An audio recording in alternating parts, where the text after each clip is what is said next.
Insidious, The Red Door is now the 5th movie in the Insidious franchise.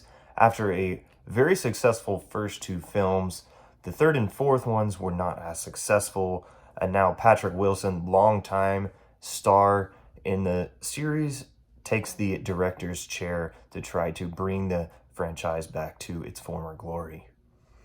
I really like the premise of these movies, the idea that astral projection will take you to a new dimension, essentially, where it's called the Further, and there are demons there that are trying to get you, and you have to get back to the real world or you'll get possessed.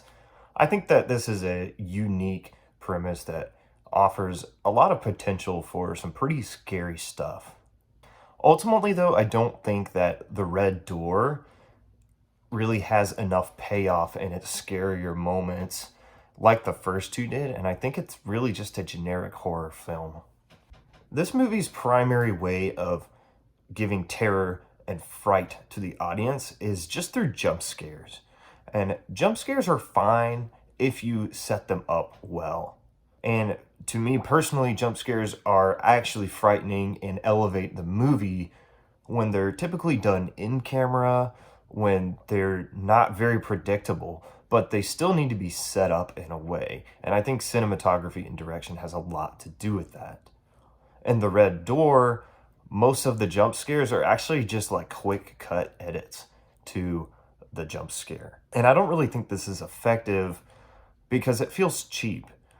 I could go into my video editing software and just randomly pop out a jump scare at you without any setup at all, and it might scare you real quick, but it's not really set up. You know, it doesn't feel scary within the story if it feels cheap.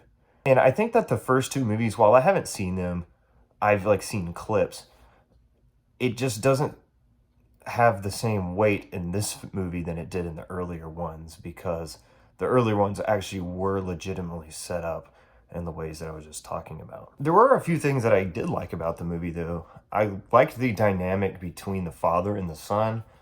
All the cast is the same here, and I think that they do a good job in their performances, but it's not like they do anything super incredible that it covers for the movie's faults. It still feels like a typical generic summer horror film.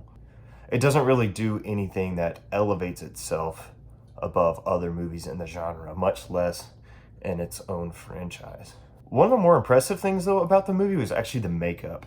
The demons seemed pretty practical in how they were designed. They actually had real costumes, real makeup. I'm sure some of it was computer generated, but most of it was actually done practically. They actually went to the makeup chair, put in the work, and I appreciated that. I appreciate that in general about the movies. And when there is CGI, it's more supplemental and it's not the main feature. Well, I think casual moviegoers will probably enjoy this movie. It's not like it's terrible. I think there was some scary moments. It is PG-13, so I think a lot of teenagers are gonna go and see this and have a good time. However, if you go to the movies a lot and are a big horror fan and want to see something new and fresh, this probably is not the movie for you.